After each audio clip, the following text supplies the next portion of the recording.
Olá, bom dia, boa tarde, boa noite. Sejam muito bem-vindos ao podcast Envelhecendo e Agora. Nesse podcast, nós vamos te mostrar que a vida pode se tornar ainda mais interessante com o passar do tempo. Eu sou Helena Leon e sou host desse podcast.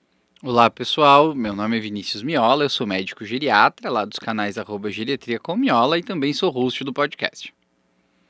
Bom, então hoje nós estamos aqui numa semana bem triste, após vários acontecimentos relacionados à enchente, que vocês devem estar acompanhando aí, né? A enchente que atingiu o Rio Grande do Sul. E por isso nós resolvemos gravar esse podcast extraordinário, tá?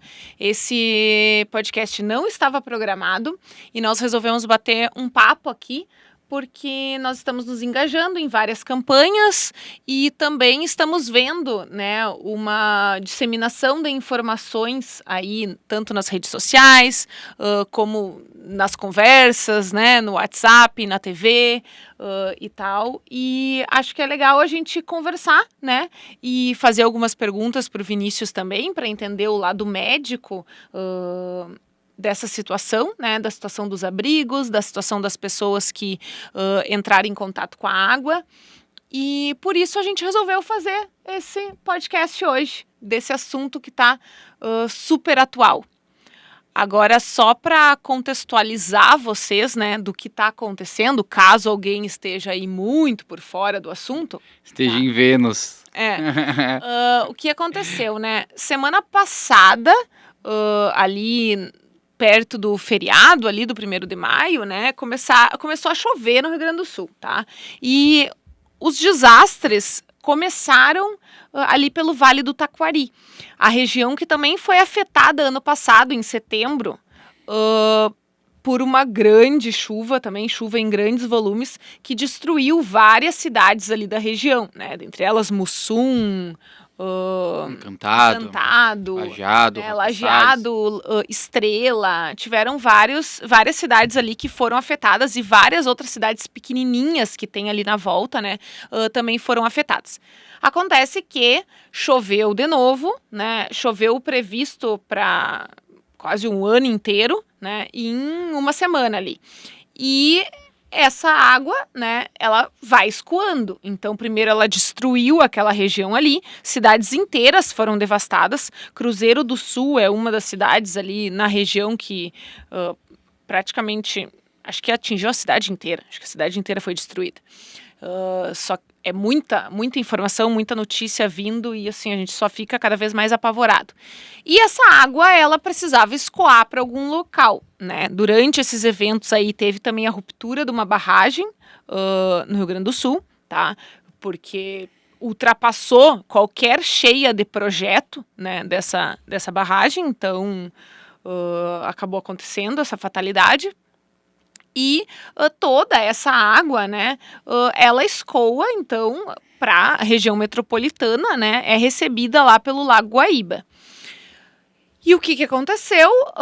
Porto Alegre tem um sistema de diques no entorno da cidade, mas parece que houve falha em algumas dessas comportas, outras estava vazando pelo meio, né, pelas juntas ali que tem entre uma e outra. As informações são desencontradas, então a gente não sabe exatamente o que é verdade, o que é fake news, né, do que colocam nas redes sociais, mas o fato é que o sistema de proteção contra as cheias ali não foi o suficiente, né, para barrar toda a água que chegou até Porto Alegre. Tá? E daí, não sei se o Vinícius quer seguir abordando, contar a nossa relação com os bairros que foram afetados ali. E aí chegou a cheia em Porto Alegre, inundou uma boa parte da cidade, região metropolitana, né? Cidades de Canoas, Esteio, São Leopoldo, Novo Hamburgo também foram atingidas, né? A gente morou em Porto Alegre em 2020, 21 e um pouquinho de 22. Eu morei em Porto Alegre na minha formação também, né? Eu fiz mestrado e doutorado lá na URGS e morei em Porto Alegre desde 2016. 2016. Mas nós dois moramos juntos em Porto Alegre em 2020 e 2021. E aí era no bairro do Humaitá, uma região perto da Arena do Grêmio, né? Que foi completamente inundada, né? Tá inundada até agora. Acho que já são desde sexta-feira, né? Então, sexta, sábado, domingo, segunda, terça, quarta, são 7 dias de inundação, né? Que não se tem como ter acesso, né? Ao bairro, só de barco, né? Tivemos amigos que no início ficaram reclusos nos apartamentos lá, porque a gente morava num condomínio, mas chegou um momento que não tinha mais como ficar lá, porque não tinha mais água, não tinha mais luz, e eles tiveram que sair do condomínio há uns 3 dias também, né? Então, toda aquela região foi afetada, e para quem não... É difícil, né, para quem não conhece Porto Alegre, ter uma dimensão do tamanho, né, da tragédia. Para quem é de fora, assim, imagina, né? Mas vocês não têm como ter noção. É uma área muito, muito grande que foi alagada. Muito grande. É muita gente. São bairros inteiros, né? São bairros inteiros e, assim, a gente está vendo como nós moramos em um dos bairros atingidos, né? Nosso apartamento continua lá, na verdade. A água não chegou nele, porque é no 9º andar, mas o pessoal do térreo... tinha água, saiu de casa com água, né, já ali pelo joelho, né, e a água subiu mais, a água foi subindo, né, no sábado acho que começou a sair as pessoas do térreo e depois a água só subiu mais, então a situação é caótica realmente, e aí nós temos vizinhos ali que tem na frente do nosso condomínio tem uma parte do bairro ali que ela é predominantemente de casas. Naquelas casas ali, a água chegou até a laje, né, até o telhado. Então, foi uma situação muito triste, assim, as pessoas tendo que ser resgatadas de barco, outras saindo em retroescavadeiras, dentro de pás de retroescavadeiras, jet ski. Então, assim, o povo usou os recursos que tinha, né, os equipamentos que tinha para tirar as pessoas de lá, para tirar as pessoas, os animais, né, e tem outros que estão ilhados lá, que não quiseram sair, porque também tem medo, né, dos furtos que estão acontecendo, dos saques, né, de pessoas que às vezes se aproveitam dessa situação para ainda roubar. E aí acabaram ficando, né, nos condomínios e estão ilhados, sem água e sem luz, porque como não está tendo como tratar a água, né, do município, então muitos bairros ficaram sem fornecimento de água. E a luz foi acabando também à medida que, né, que vai chegando a água nos locais de distribuição, assim, eles acabam desligando a energia, né? E é isso, né? Mas a situação é que bairros inteiros precisaram ser evacuados e essas pessoas foram para outros lugares, né? E aí as pessoas estão chegando nos abrigos. Então, acho que vamos falar sobre essa situação agora. Isso aí. Várias são as situações de saúde que envolvem esse episódio, né? Então, desde as pessoas refugiadas, né, que tiveram que sair de suas casas, e hoje a gente vê tem recebido notícias nos abrigos, né, tanto de pessoas que não conseguiram levar seus remédios juntos, né, então estão com falta de medicação, ou mesmo, né, os nossos queridíssimos pacientes com demência, né, que obviamente a gente fala tanto de rotina, né, no meio de uma tragédia como essa, esse é um gatilho, né, uma situação drástica para eles terem uma piora, né, dos sintomas, né, então essa noite mesmo a gente teve, né, uma amiga que veio pedir ajuda porque tinha uma idosa dentro de um abrigo, né, que estava em delírio, né, que não estava dormindo, que estava né, causando assim um desconforto para todo mundo, mas claro, sem nenhuma culpa, óbvio, mas por causa dessa situação de ela ter que sair da sua casa e estar no meio dessa bagunça, né, dessa bagunça não, né, de todo do caos, né, do caos, né, então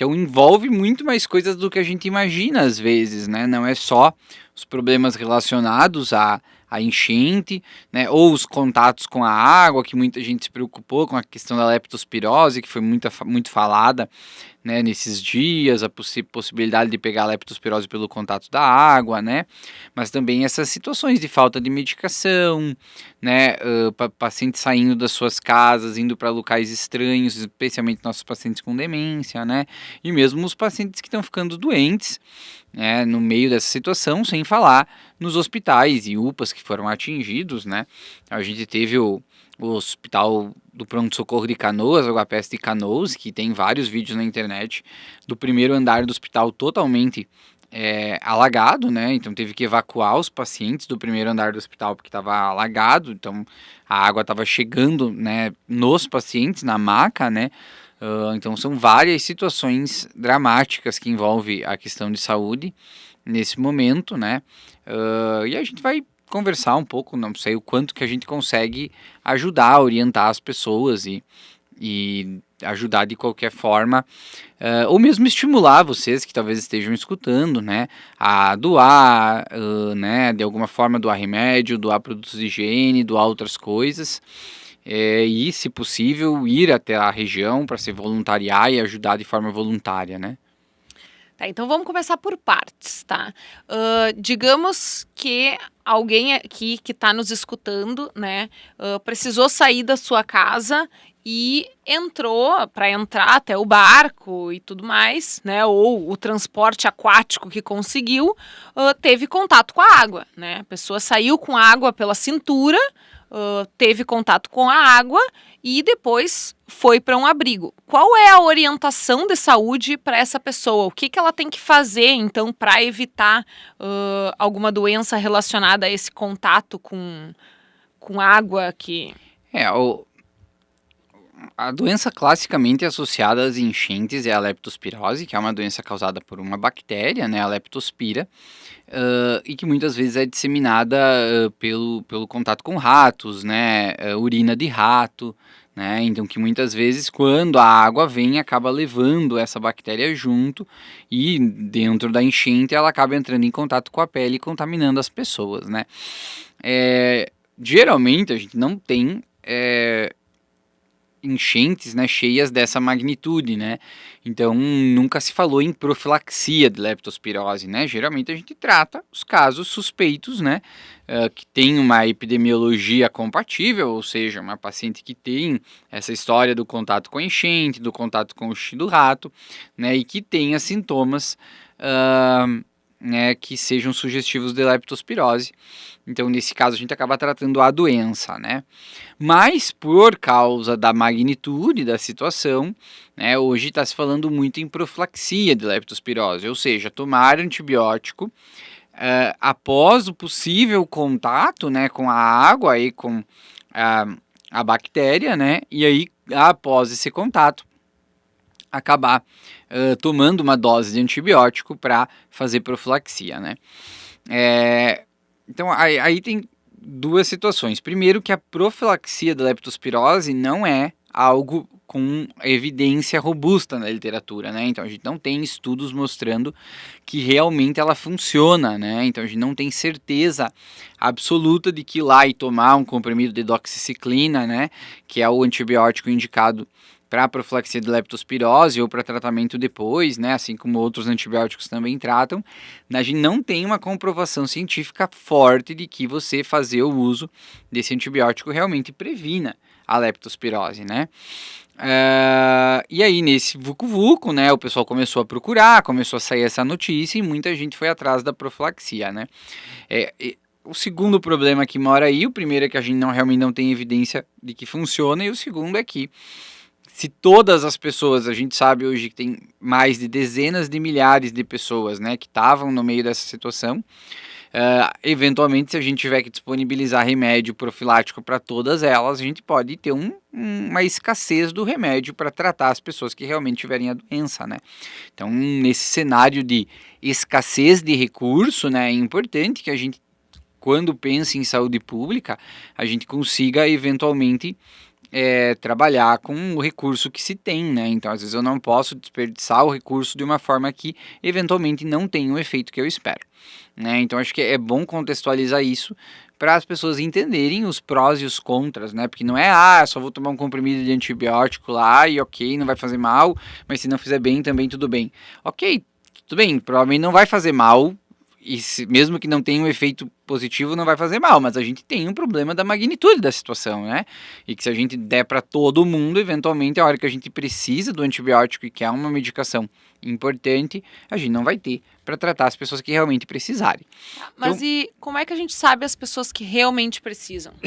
Sim, então partindo disso, né, a Sociedade Brasileira de Infectologia e outras sociedades, a princípio estão passando a recomendação de que faça profilaxia a pessoas que tiveram um período prolongado de exposição na água ou que tiveram uma exposição à água com algum ferimento, com algum corte, né, alguma lesão cortante que facilite a entrada da bactéria, né, na corrente sanguínea, né? E aí foi definido até o momento, né, o que a gente já viu em alguns comunicados, que essa exposição prolongada seria definida como mais de 3 horas dentro da água, né?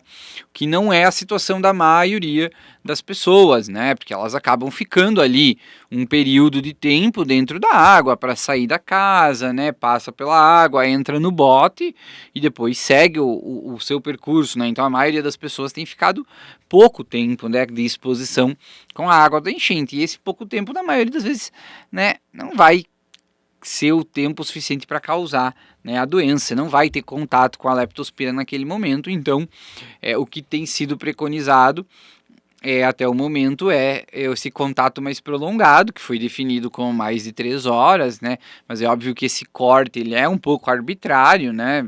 Fiquei 2 horas e meia, né? Entendeu? Então, gente, nesse caso, mas assim, aquela pessoa que teve um contato curto, né?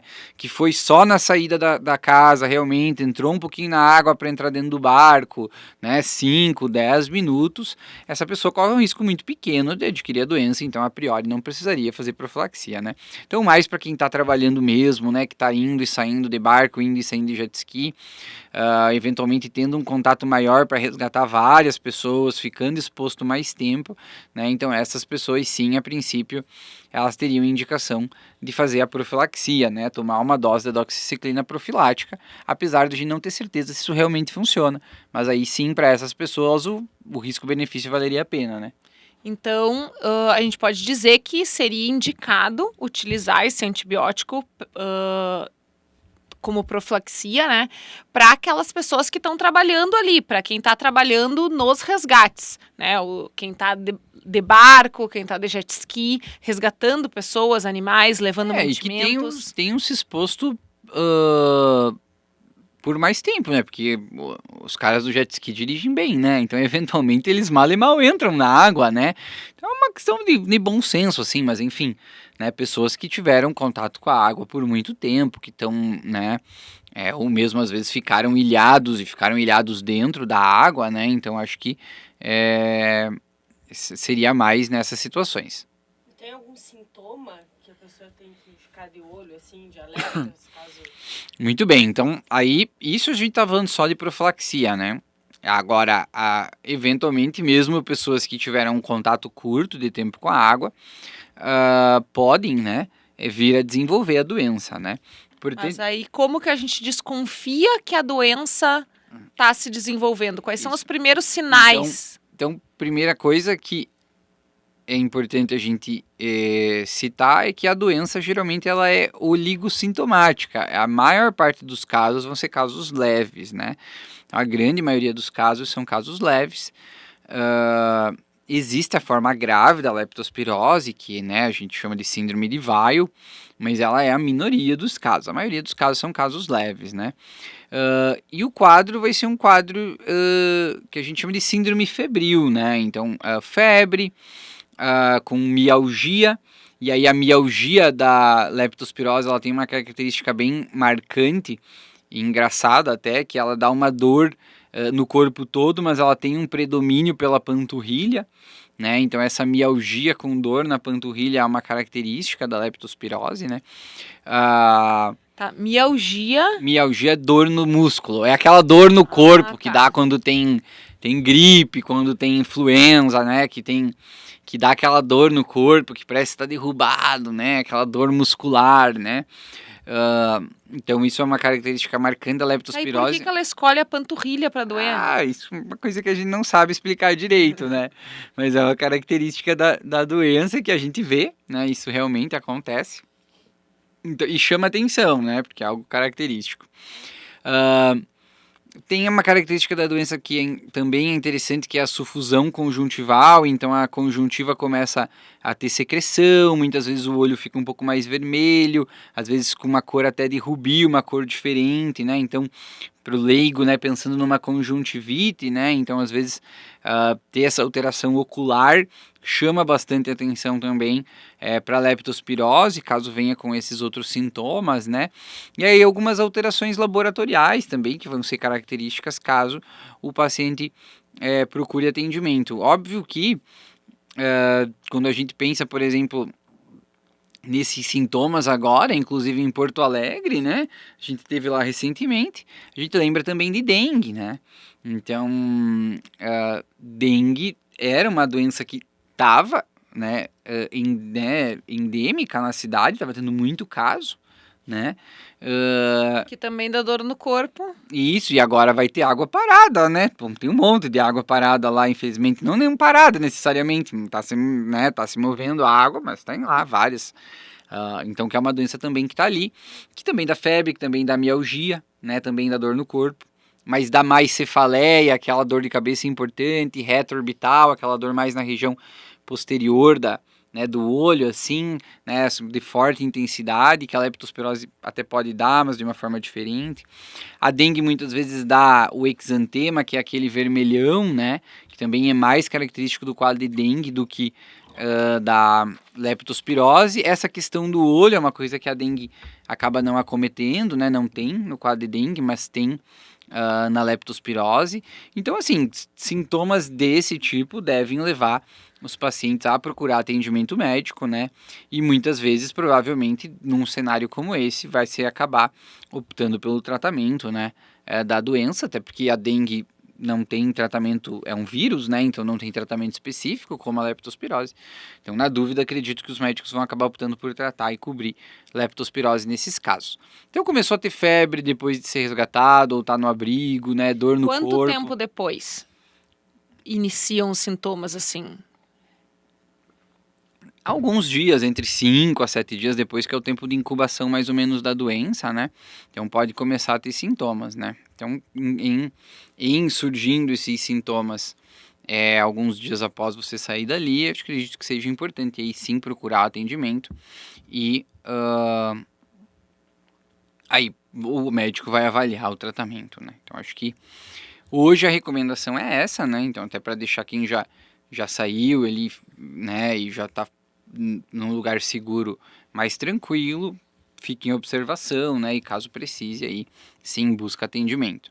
E existe algum fator de risco, assim, por exemplo, idoso tem um risco maior, Os mesmos ou o risco sempre, é o mesmo né, para todo mundo? Os mesmos que para toda doença grave, né, idoso tem mais risco, o paciente que tem múltiplas comorbidades, muito doente, né, então o paciente tem DPOC, insuficiência cardíaca, diabetes descompensado, né, um câncer, né, todo paciente que é um multicomórbido, né, tem muitas comorbidades, ou o idoso, especialmente o idoso frágil, né, esses pacientes sempre têm mais risco, né, de ter uma evolução pior de qualquer quadro infeccioso, né, então esse cenário não muda, né, também tem mais risco de ter uma doença talvez mais severa, do que os pacientes adultos, jovens, rígidos, né? Então...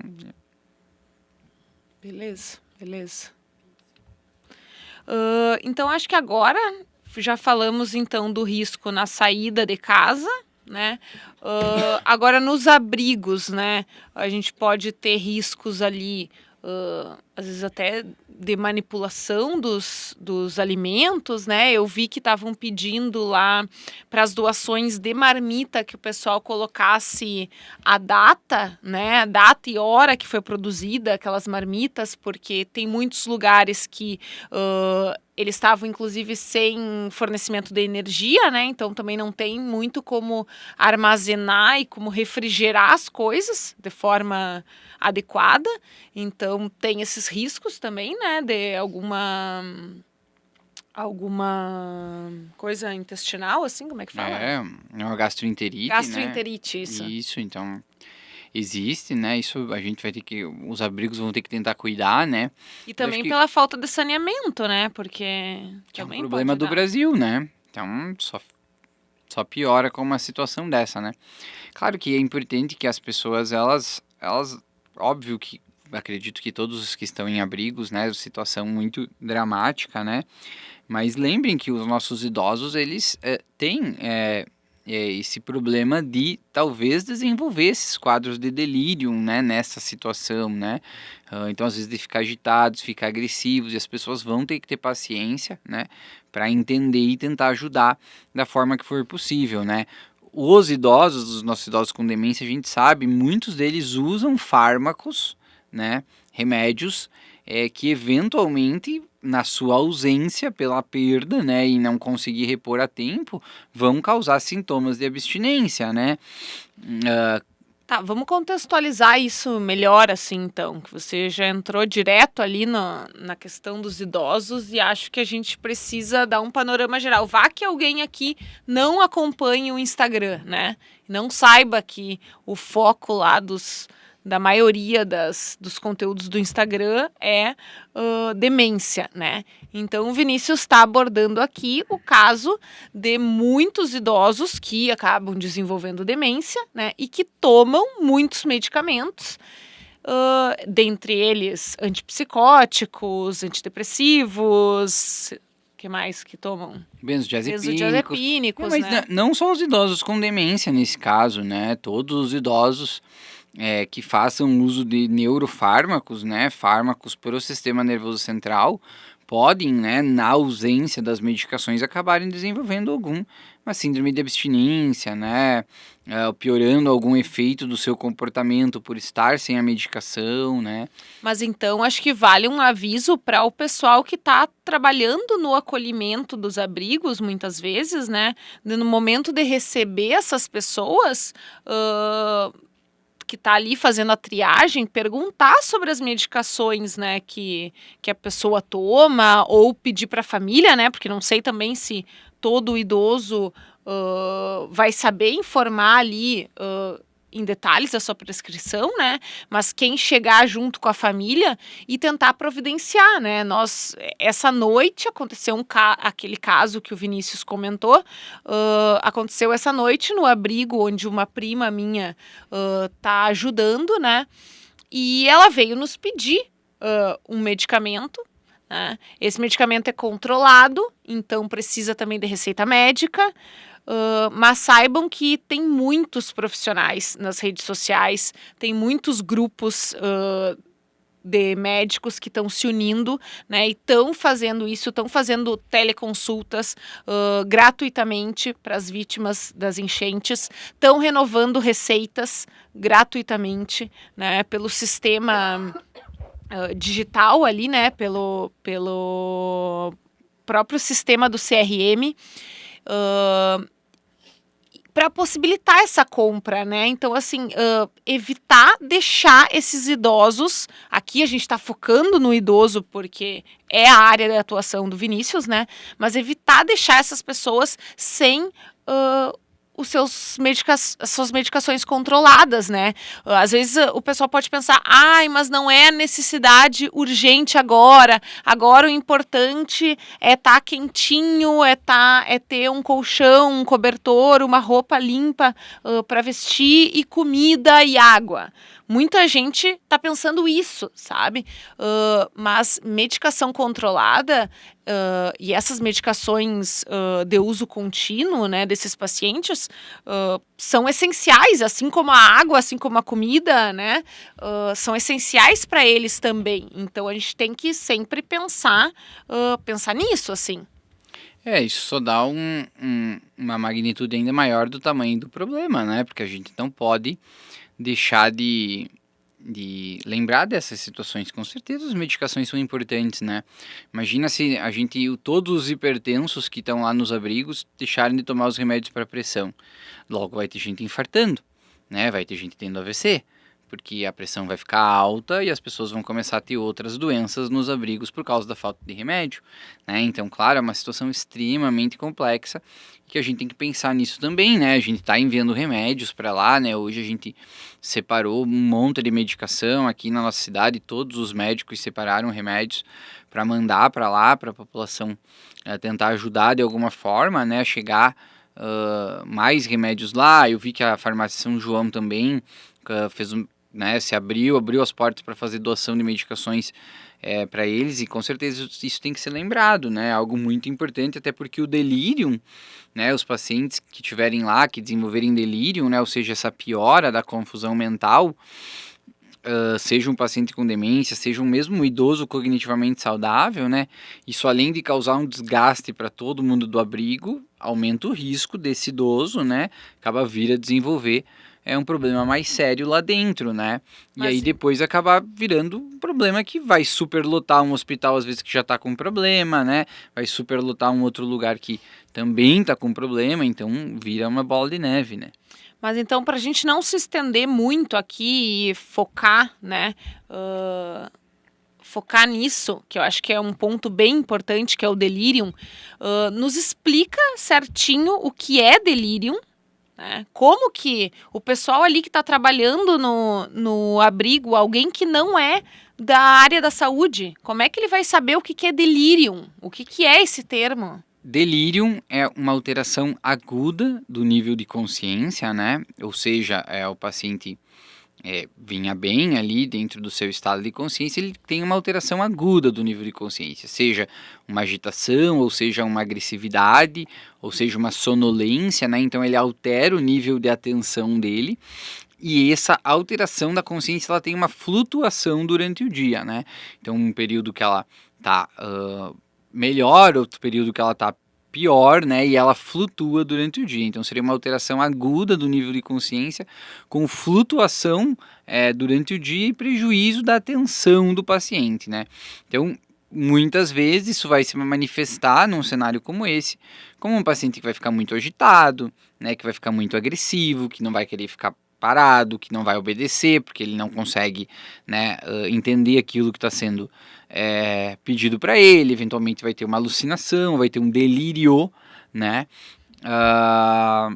Ele pode pedir para ir para casa. Ele pode, isso pode, dentro de um quadro de delírio, né? Mas mesmo os nossos pacientes com demência que não reconheçam mais esse lugar novo que eles estão, né?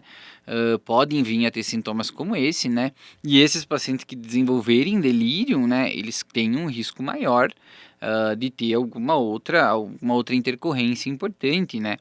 E acabar tendo algum problema. Então, quem estiver lá tem que entender que isso é uma coisa que está dentro do contexto, né, desse paciente. Pode ser a falta de remédio, pode ser a fome, pode ser a desidratação, pode ser a dificuldade para ir no banheiro, pode ser só a saída dele de casa, pode ser uma estar infecção num lugar estranho, pode ser uma infecção, pode ser a leptospirose, né?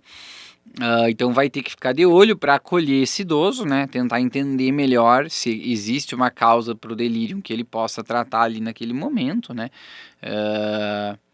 E se não, tentar levar esse idoso para um lugar que ele consiga se sentir um pouco mais seguro, né? Então talvez reservar um local no abrigo um pouco mais recolhido, né? Talvez, se ele tiver conseguido sair da sua casa com alguma coisa, montar um espaço ali que talvez ele se sinta mais em casa, né? Alguma coisa da família junto, né? Acredito que boa parte deles tenha familiar, mas se não tiver, né? Tentar o que conseguir ali para fazer ele tentar se sentir num espaço que seja mais parecido com o que ele estava antes, né? Para tentar ajudar. E é claro que, se for uma coisa muito importante, aí buscar ajuda médica, né? Eventualmente por teleatendimento, que tem muitos se dispondo a isso, ou mesmo aí atrás de um pronto atendimento próximo, né, na região, né? Sabe o que eu lembrei agora? Eu vi uma notícia que tinha algum abrigo que estava disponibilizando local para os autistas. E aí eles estavam fazendo lá um local no abrigo que era mais reservado, mais silencioso e tal. E daí agora tu falando, eu me lembrei que é bem provável, né, que alguns idosos, assim, se tá lá no meio de muita gente, né, às vezes tem um pavilhão lá que tem, sei lá, 50 colchões, tudo no mesmo espaço, né, acaba que tem barulho, tem criança correndo, às vezes alguns idosos vão se sentir muito perdidos, né, então muitas vezes quando o pessoal do abrigo vê que tem algum idoso lá que tá com uma certa confusão, que está muito agitado, levar ele para algum espaço mais reservado, se tiver, né, gente? A gente fala as coisas aqui, mas assim, é se for possível, né? Nesse momento, todo mundo está fazendo o que consegue. Então, assim, a gente sabe, né, que são apenas dicas para tentar facilitar a vida desses heróis aí que estão lá batalhando para tornar, né, para diminuir um pouquinho o sofrimento dessas pessoas.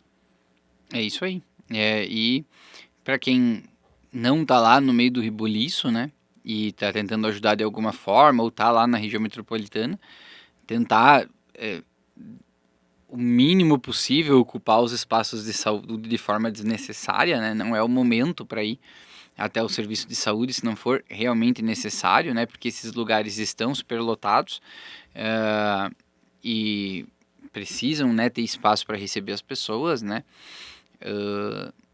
e tentar ajudar você de onde você estiver aí escutando, tentar ajudar da forma que for possível, né, através de doação, como a gente está tentando fazer, né, levar comida, cobertor, água, toalha e papel de higiene, remédio que a gente tá mandando hoje também, né? Então, da forma que você conseguir ajudar, sempre vai ser importante. E se vocês não souberem em quem confiar e precisarem de orientação, quiserem saber para onde destinar os recursos de vocês, tá? Vocês podem entrar nas nossas redes sociais, tá? Nós estamos compartilhando todos os dias ações que estão sendo feitas e nós estamos lançando algumas campanhas. Já lançamos a campanha dos cobertores, né? Nós arrecadamos dinheiro para adquirir 88 cobertores e mais 102 toalhas de banho que já foram distribuídas na região de Porto Alegre, tá? Foram especificamente para Canoas, né? Para distribuir lá. E outros 40 estão indo, na verdade, para a região de Lajeado. E agora, antes de vir aqui para o estúdio gravar esse podcast, eu recebi a notícia de uma amiga que conseguiu, de uma empresa lá do Rio de Janeiro, mais 20 cobertores para nós, né, do nosso fornecedor, e também estaria se engajando nessa campanha. E agora nós estamos com a campanha da água também aberta, estamos arrecadando dinheiro para comprar água, mas está bem difícil, já digo para vocês que está faltando fornecedor até aqui, né, nós estamos em Santa Catarina e está difícil de conseguir água para comprar, para mandar, mas a gente está se virando do jeito que dá. Tá? Então, quem quiser contribuir, entre lá nas nossas redes sociais, tá? No @geriatria com Miola ou no meu pessoal, né? Eu não sou influencer, mas eu tô ajudando nesse quesito ali, é @HelenaBLeon. Mas vocês podem ir lá no Instagram do Vinícius, que todo mundo já segue, né? E se não segue, é para seguir. Que vocês me acham lá, porque eu tô todo dia gravando vídeos da prestação de contas e o Vinícius está compartilhando. Então, vocês nos encontram lá. Nos encontrem no @geriatria com Miola. Brigadão e até mais.